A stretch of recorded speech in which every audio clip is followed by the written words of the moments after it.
Hello friends, welcome back to another video and welcome to the channel where for the entire month of June we'll be focusing on queer authors for Pride Month. And today's going to be focused on possibly one of the more controversial authors that we're going to talk about. In today's video we're going to be reading Manhunt by Gretchen felker-martin. She is a trans woman. There's a lot of debate specifically about this book, but we'll get into it. Right away I want to say that this is going to be full spoilers. I'm going to talk about whatever I need to because I want to consider the criticisms and I don't think I can accurately do that unless I'm talking about any points in the book. But also I want to say flat out that my opinion doesn't represent anybody else's. It's not like I speak for any group or anything like that. So if I decide a point is or isn't offensive, that doesn't really mean anything. I'm just gonna do my best to interpret the situation in whatever ways I can. I believe this book came out last year. It's still pretty new. This is her first novel. She's coming out with another one next year. And at first I did buy it just because I thought the cover was cool and I was looking up queer authors and this came up, so I thought I'd give it a try. But also because it's one of the only ones I'm reading this month that isn't focused on just a real life situation. In this story, you're following kind of an end of the world situation. It's very much giving Fifth Wave or Maze Runner, just that type of illness that's getting everywhere. But the whole thing is it's only if you have enough testosterone in your body. So cis women or trans women who are taking estrogen are still safe from this virus. It says Beth and friends spend their days traveling the ravaged New England coast,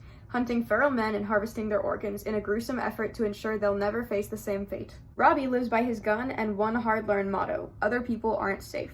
After a brutal accident entwines the three of them, this found family of survivors must navigate murderous turfs, a sociopathic billionaire bunker brat, and awkward relationship dynamics, all while outrunning packs of feral men and their own demons. And also I thought it had potential because there's little reviews from Tori Peters of Detransition Baby, and then Carmen Maria Machado of In the Dream House, two books that we will also hopefully be reading this month. But the main criticisms of this book come from, it's a very back and forth discussion revolving around J.K. Rowling, because this author tweeted out and essentially said that she'd want to kill her for her anti-trans ideas, which right away, let's just say, let's not threaten murder on the internet, you know? Let's keep that away. But at the same time, you can't take that as a serious threat, and I think it's fair for people to say exaggerated things when they're upset. But from what I've seen, that also plays a role in the plot of this book. And I know the back doesn't really give much. It doesn't say like why this is happening or what even really is happening. It just says they're outrunning feral men, which could just be everyday life. And I think that's kind of the big point of this book, is that it's just an exaggerated version of real life, where you have these people who are trying to invalidate trans people, and you have these men that are going out and doing crimes just because they have the privilege to, except now it's not a privilege, it's just that they've turned into creatures. I'm gonna try my best to walk carefully around this book because I know that people have very divided opinions. I hope we can all still be friends when I'm done reading this. So I'm gonna get just a little bit through it. I already did kind of start. I'm gonna wait until I meet the main couple of characters and then I'll come back and tell you where we're at.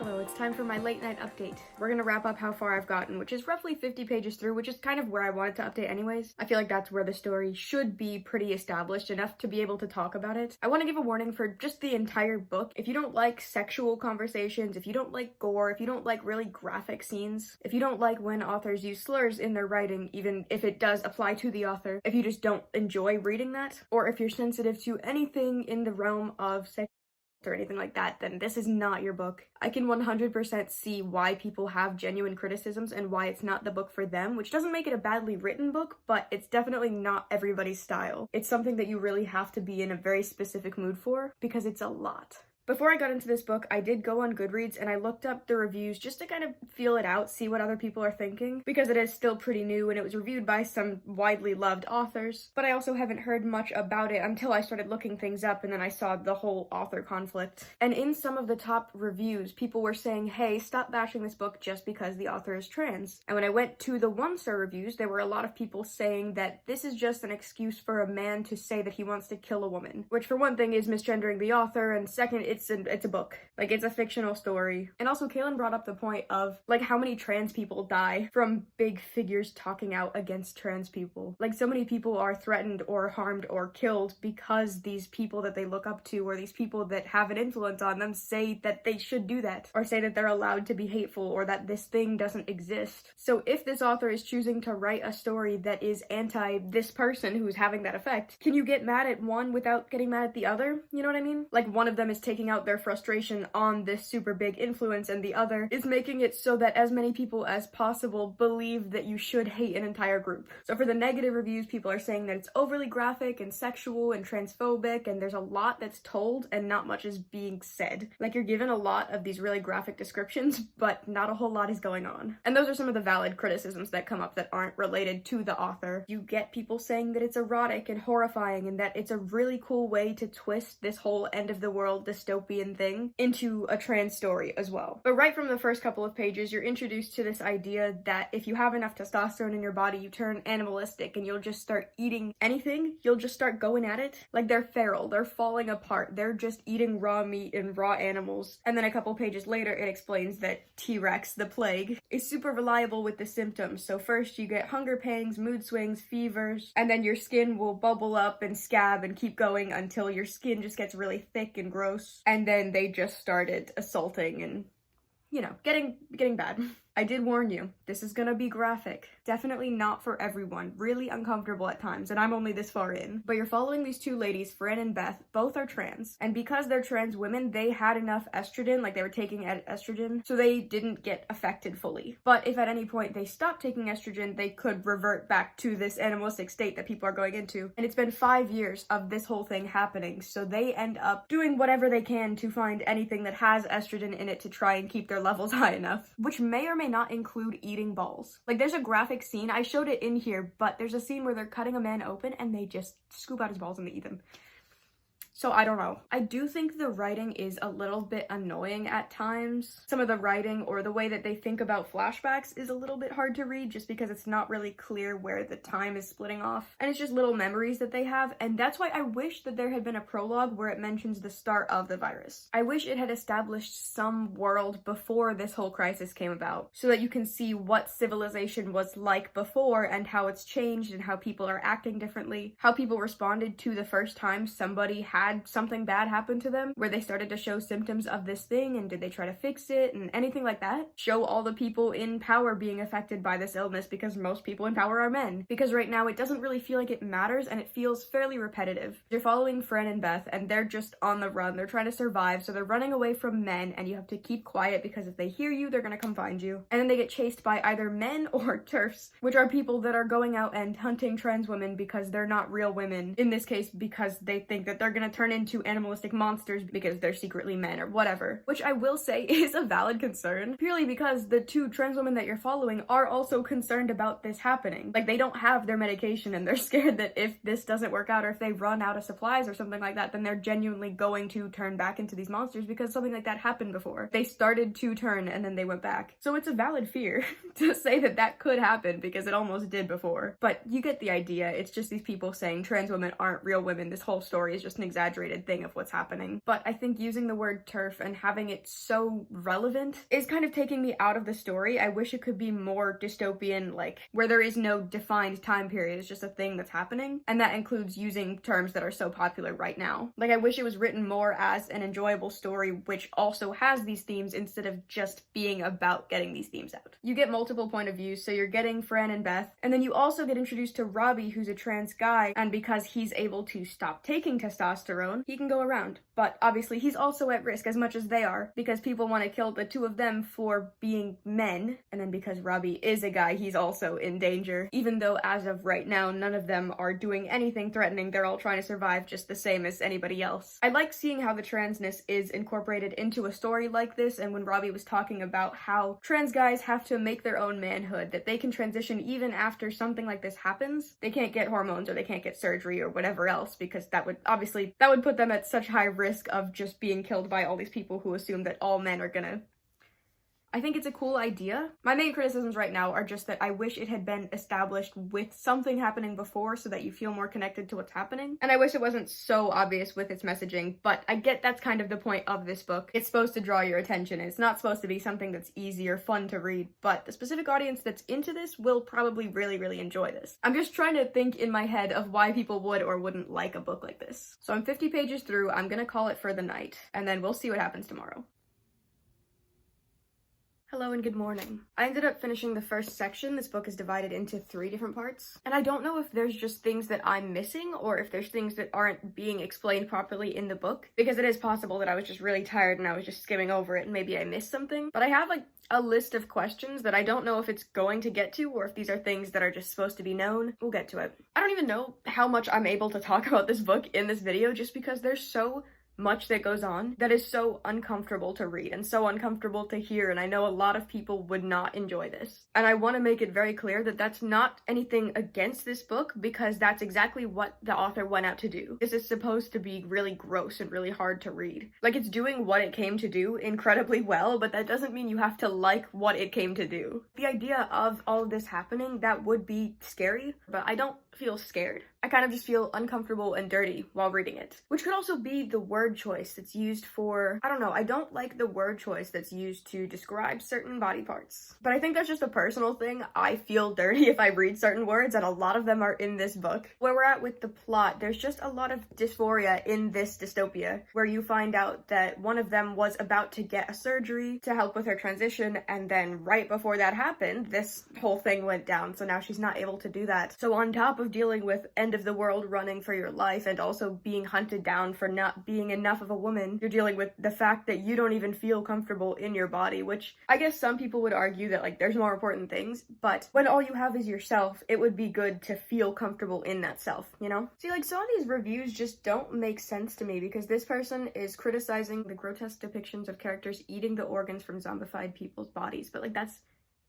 what you came for. It's a horror book about, like, it's supposed to be super graphic and gross and about these people's bodies. That's kind of the whole focus of the book. Yummy snacks! Yeah! I don't know, I feel like that's okay to not like body horror, you know?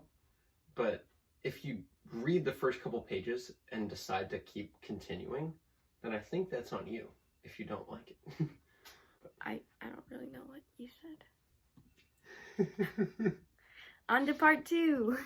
I'm reading through reviews for this book, which normally I would never do, but people are criticizing the author as a person in these, which I feel like if you're reviewing a book, you can base it just on your experience with reading the book without looking into the author, but also you shouldn't support an author that's doing bad things. I don't know, I'm very conflicted. I don't think you should give 1 star just because the author's a bad person, because if they wrote a good book, then it's still, the star rating should be focused on the book, but then in the review you can mention how you don't support the author as a person, but the writing was okay. Everybody can come to their own conclusions about somebody who says these type of things, but apparently she has said, "I truly sincerely believe that art should have more rape in it." And this book is full of that, so it's very uncomfortable to read. It's not fun, but then also you have to consider that it's healthier to indulge in those ideas through media than actually doing it. People write twisted books like this and put out really gross art, but they're not actually doing the thing, you know? That's how some people satisfy their brains, so they're not actually going out and doing these things or seeking these things out. They just put it into media. And that's why I keep saying it's for a very specific audience. Like, if you want to indulge in those ideas without actually following through in real life, then this is the type of, I don't know if I'm explaining that correctly. The other thing you have to consider is, what is the benefit of putting that in the story? Like, are you putting it in for shock value? Is it something that actually matters to the characters? Is it something that's just for your own satisfaction? I think saying that it should be in more things, I think that's a bit of a stretch, because that's really hard for a lot of people to see, and that would probably limit a lot of people from watching or reading content, because they'd be so scared of seeing this really traumatic thing being brought up all the time. And if you are writing about that, you have to consider, am I doing it in a way that's respectful to people who have gone through similar things? And does this share that experience without making it seem like something that people can or should do? But people are giving this book 1-star reviews because the author had said that, which doesn't really say anything about the book. They haven't read the book yet. Somebody else says that the premise was good and it could have been great, but it wasn't, because they feel like the whole point of the book was to try and offend people. There was gore, violence, misogyny, and they enjoy horror, but this was not good. A lot of people are calling out that there's a lot of time skips that go on that they don't really say when it is. So you're just kind of floating through the story and you don't know when anything is happening. But the big criticism is just what she said about how graphic it is in this book and how that doesn't really add anything, which I don't think I'm spoiling it for myself. I think these are all things that you should probably know going into a book just because it is so uncomfortable to read and you shouldn't subject yourself to it if you don't think you can handle it.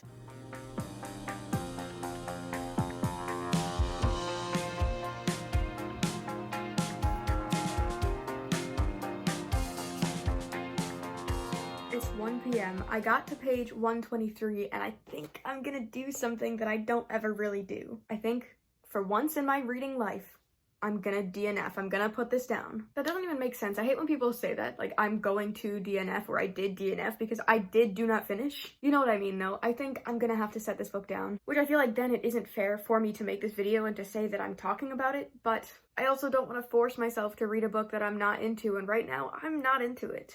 I wanted something that was really fast-paced. I don't know if any of you were here or if you remember when I was reading Maze Runner and the Fifth Wave. I was so into those books. That's what kind of got me back into reading, because they were so fast-paced, they were so easy to get into, you cared about all the characters, every conflict felt genuinely so upsetting, except for the second Fifth Wave book, but we don't talk about that. And I was really hoping that this would be a fast-paced, end of the world, everything's going terribly type of book where you root for the main characters, or you at least feel something about the main characters, but I'm just not getting it. I feel like I've been reading this forever. Every 10 pages feels like it's taking an hour to get through, and I just don't feel like I'm getting anything from it, and that's upsetting to me. And I don't know if that says anything about the book or just my current reading situation. I think because I am moving through so many books so quickly right now, I just don't feel like I have the time to sit and read through a book that's not moving fast. If I'm bored, I'd much rather put this down and spend my time on other books and then come back to this eventually, or maybe just accept that this isn't a book for me and move on. In the second section, you're introduced to some new characters who you find out are TERFs.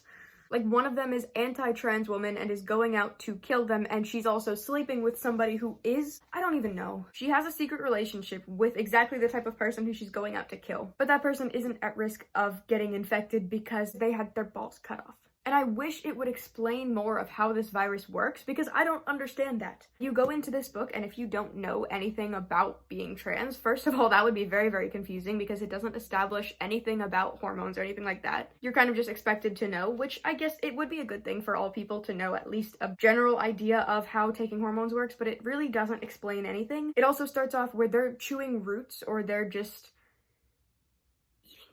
and it doesn't say why. Like, it doesn't explain the science behind it. It just says that they did research and now they're doing this thing. And I guess it's because doing that either holds off the testosterone or increases their estrogen, but it just doesn't explain it in a way that people would understand. If you're going into this and you have no knowledge of how hormones work or anything like that, or like what foods have more estrogen or more whatever, it's not clear to people who are casually reading this book as a horror book. When you have this as the premise, you have to elaborate. You have to make it accessible to more people, or else nobody is going to want to read it because nobody knows what's happening. Again, I can't sit here and say if the author is a good or bad person because of the things that she said, but I do think this book is what she wanted to put out. Do I think it's a good book? Honestly, I don't know. I'm so conflicted about this book. Genuinely, I have no clue what to think because it's uncomfortable, but it's supposed to be. It's sexual, but it's supposed to be. So I would personally probably give it a lower star rating just because those aren't things that I want right now. Specifically, how sexual all the interactions are. That's a common criticism with this book, is just all the characters all the time with everybody.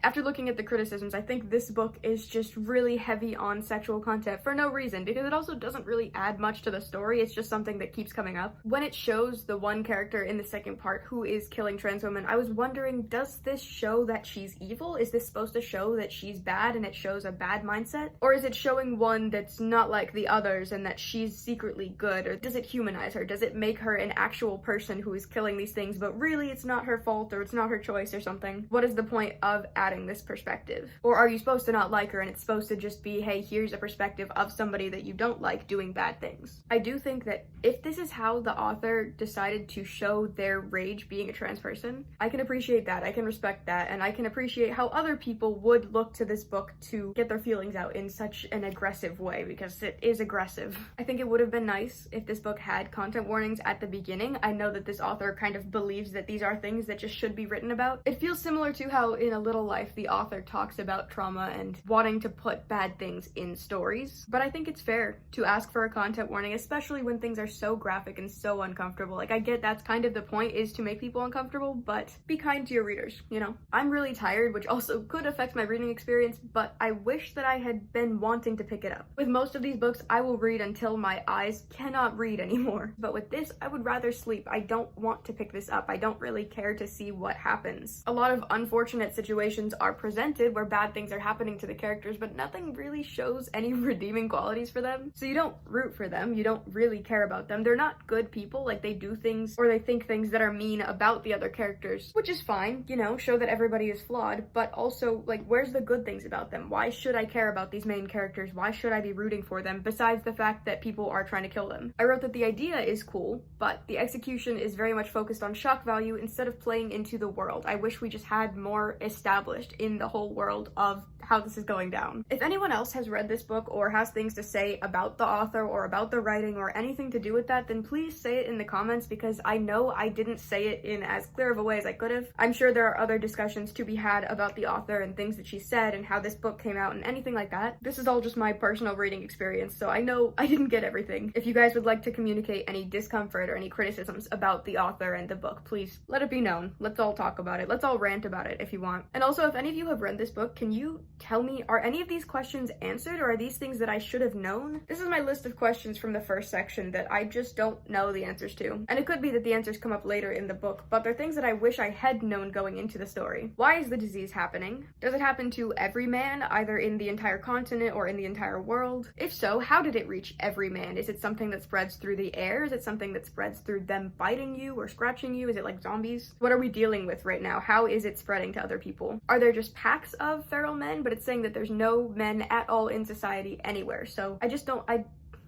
help me. Is it the whole world, or is it just the entire American supercontinent, which is what it says when it's describing the symptoms? Is this a worldwide man crisis, or is this just contained to this area? And if so, why are they still in America? What is the age that people get infected? Because there were 6-year-old boys running around, and it said that pretty soon they're either gonna have to have the big chop or start taking estrogen. So I'm assuming it's because when puberty starts, when they have more testosterone, then that's when they would become a threat. But at the same time, aren't they gonna be hunted and killed immediately regardless, just because they are men? In this society, would it not be better to do something with the male children? Wouldn't they be trying to get to the kid guys, killing them before they can become a threat in the same way that they're killing the trans women? People are still gonna shoot first and ask questions later. They're not gonna worry about, oh, is this person gonna get affected? Are they still safe to be around? Like, nobody's gonna care about that. They're gonna see a man, they're gonna assume it's a threat. So what's the point of keeping them around at all? Which I know is a harsh thing to say because it's their kids, but do you understand what I'm saying? They shouldn't have lived these 6 years. People should be out actively killing them. And then again, I just wanted to know the science behind the whole hormone thing, like the snacks that they're having and how that affects everything. How does that keep them safe? I think this book was written with a very specific audience in mind, and also just for the author to indulge, for her to explore these ideas that otherwise would not be talked about in any way because it's just so out there. And I guess it's better to write about these fantasies than to take them into the real world. Like, I get that, but I do think a warning or two would have been nice going into it. And that is my reading vlog for Manhunt by Gretchen Felker-Martin. If I ever come back to this, I'm sure I'll talk about it in a wrap-up or something like that. I feel bad for not finishing it. I always finish books so that I can give an accurate description and an accurate review. I don't want to talk about a book without knowing what actually goes on, because what if the second half is just really great and I'm missing out? But I don't feel like putting myself through any more of that to get to what is possibly a good ending when it could also just be more of the same. Again, this is all entirely my opinion, and I know very little about the real life topics regarding the author and everything like that. But for the entire month of June, I do have finished reading vlogs, all surrounding queer authors. So if you would like to see those, you can subscribe to this channel or my main channel, riverbxnd, where I post music content, or my Instagram, Spotify, Goodreads, Storygraph, and TikTok, which I will have linked in the description. If you made it this far, thank you so much for watching. Let me know what you think about this book, and I will see you tomorrow with another video. Bye.